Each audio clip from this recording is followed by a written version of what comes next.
Hi guys, Miss DeNovo here.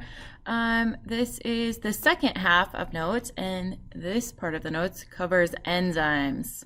And enzymes are super cool. So let's learn a little bit about enzymes. Okay, so a catalyst is defined as a substance that can change the rate of the reaction, usually speeding the reaction up, making it faster, without being altered or changed in the process. So the catalyst is used in the reaction to make the reaction go faster, but it's not used up. It just still exists.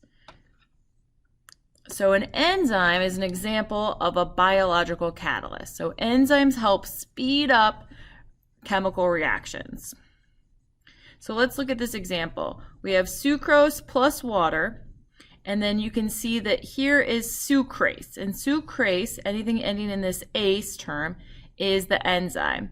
And then because of this enzyme, this reaction can happen faster, and it's going to produce glucose and fructose. So we're taking this sucrose and basically breaking it up. We added water, so what do we call that? Oh yeah, hydrolysis. Now is that an anabolic reaction or catabolic?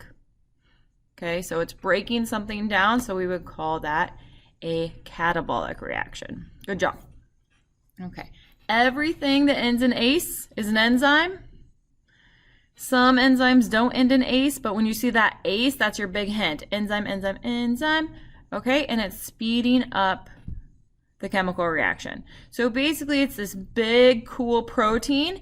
It's gonna hug these two reactants together to make them join together, to make them come together and come do that reaction. In this case, break apart. So it's forcing the water close to the sucrose, and it's going to help that sucrose break into glucose and fructose. So remember, the enzymes speed up the metabolic reactions, and they do that by lowering activation energy. So activation energy is the energy to become activated. Okay, so it's the energy needed to start up or activate that reaction. And we're going to look at a graph on the next slide.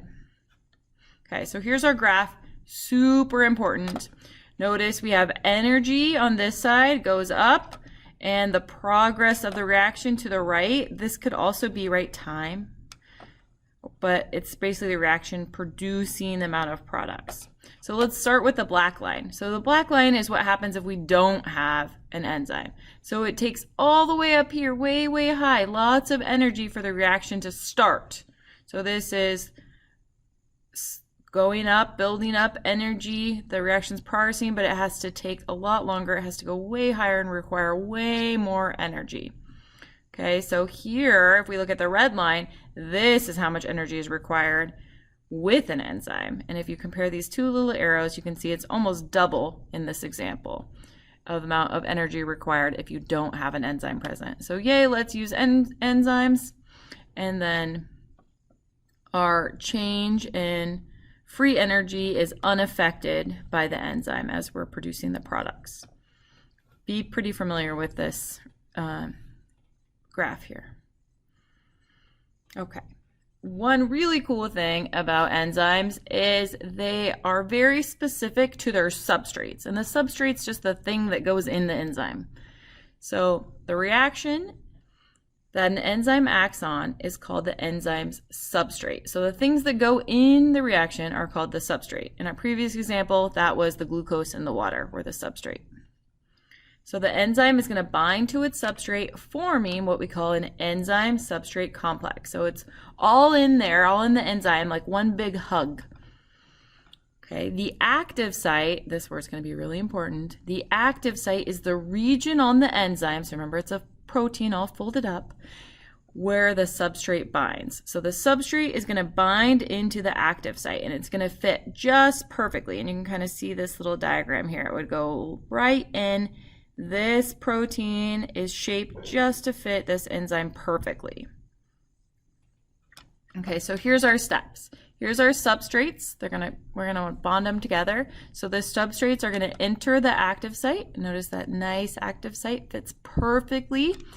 Okay, we have just some weak interactions. So substrates are held in there by some weak interactions. So we're trying hydrophilic, hydrophobic. Remember those R groups. Now the active site can lower that activation energy, or in big E for energy of A, activation, and lowering that activation energy helps speed up the reaction. So do you see it's giving him a big bear hug and smooshing them together? Now our red and green substrates are converted to the new products that are yellow and blue.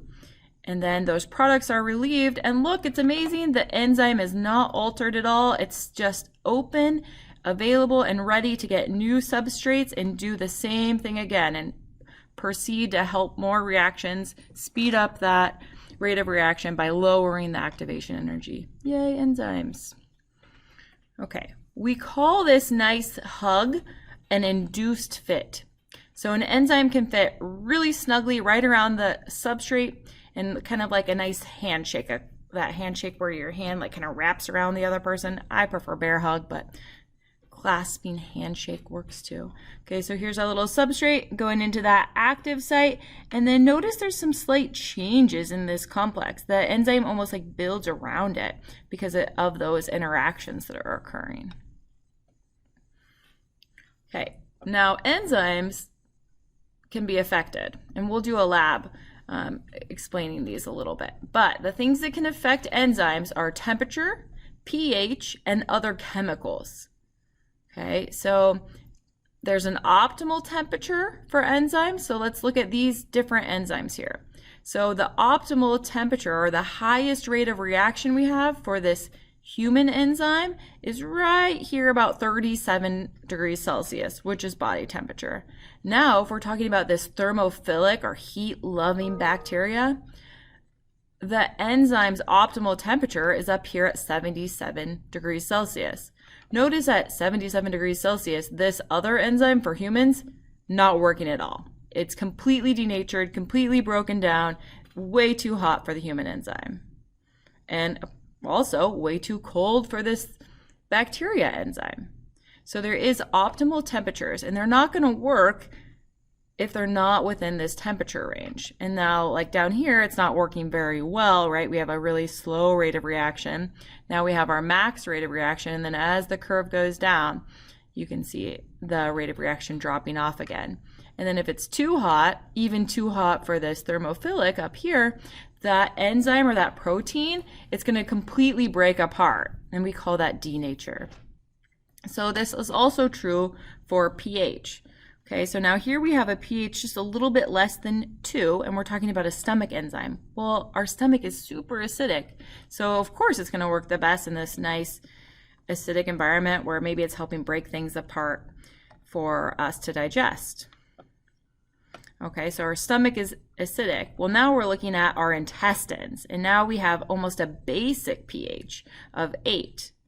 So as the things or the waste products are moving to our intestines, we don't want them to be super acidic, or then we'd be pooping out acid, poop balls, and no one wants to poop out acid. I don't think that'd be comfortable.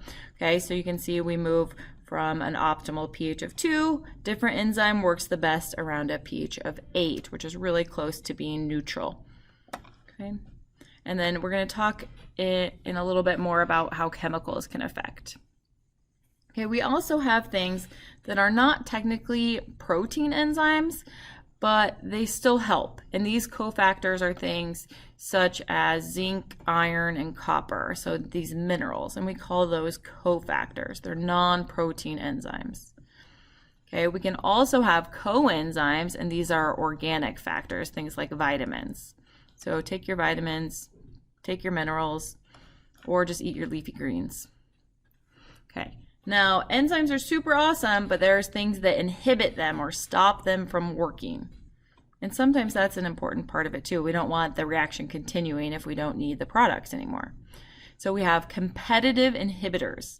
And a competitive inhibitor is something that competes with the substrate, and it binds to the active site of an enzyme. So remember that active site that's only supposed to fit to the substrates, those specific substrates? Well, we can have a competitive inhibitor go in there, compete with that substrate, and it's going to bind to that enzyme, fill up the enzyme so the enzyme can't convert the substrate to its product. Okay, the other type of inhibitor we have is a non-competitive inhibitor. So it doesn't bind to the active site, it binds to a different part of the enzyme. When it binds to the other part of the enzyme, because of that interaction, the enzyme changes shape. Now the active site is non-functional because the active site has changed shape. So let's look at a picture of this. So here we have normal binding, the substrate meeting with the active site of the enzyme. Yay, it could produce the products. Okay, now we have a competitive inhibitor. Here it is, it's binding in the active site, and look, now the substrate can't come in. So sad. Now this non-competitive inhibitor is not binding to the active site. It's going to bind to a different site and change the shape. See, this little like thumb came out? So it changed the shape of the enzyme. Okay, so let's talk about regulation of enzyme activity. This would be a good place to take a break if you need one. Okay, so regulation of enzyme activity. To regulate these pathways, the cell can switch off or on the genes that encode for specific enzymes. So we can make the enzymes or not make the enzymes. So one type of regulation is called allosteric regulation. In allosteric regulation, the protein's function at one site is affected by the binding of a regulatory molecule to a separate site, or called an allosteric site. So this is similar to that non-competitive inhibiting that we just saw, but this is just, we're trying to regulate it. So this allosteric regulation, the protein function at one site is affected by the binding of a regulatory molecule. So instead of an inhibitor, we call it a regulatory molecule, to a separate or allosteric site. An activator would clip into that protein and stabilize the active site, leaving it open. An inhibitor stabilizes the inactive form so that it changes the shape and nothing can bind. And then we have cooperativity, and this is when one substrate triggers the shape change in another's active site, and this increases the catalytic activity. I know, kind of a nightmare. But let's look at the pictures. Okay, here we have this really pretty, looks like 4 proteins. So we're at the quaternary level, nice enzyme. Okay, we're going to have the activator bind, and now it's going to stabilize the active form. Okay, now we have the inactive form here. The inhibitor binds and stabilizes this inactive form. Okay, we're this non-functional site, so it's not open, nothing can bind in there. Here we have boom, boom, boom, all these nice active sites, and here we have this inhibited form that is stabilized by an inhibitor. Okay, so these allosteric activators and inhibitors. Stabilize active, stabilize inactive. Oops. Okay, and here we have cooperativity, and this is when another type of allosteric activation, and here we have the substrate. It binds and stabilizes the active form. So it can bind to the inactive form to stabilize the active form. So a little different, but similar still. Okay, let's talk about feedback inhibition. Okay, feedback inhibition is when the end product, so the end of the reaction of the pathway, shuts down the pathway by binding to the allosteric site of an enzyme. So basically the product is what tells the reaction stop. So once you've made enough products, those products are going to bind to the enzyme, and then the reaction knows, okay, we have products, we can stop making products. So this prevents wasting chemical resources and helps increase the efficiency of a cell. Okay, so your cell needs a specific hormone made. So it makes that hormone, okay, pretend it's estrogen. Once that estrogen goes back and binds, now it can stop making estrogen because the body's aware, hey, I've got estrogen now, I don't have to make any more.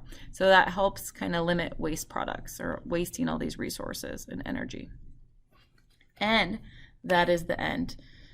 And we'll talk about feedback inhibition a little bit more moving forward too. Okay, have a great time. Thanks guys. See you soon. Bye-bye.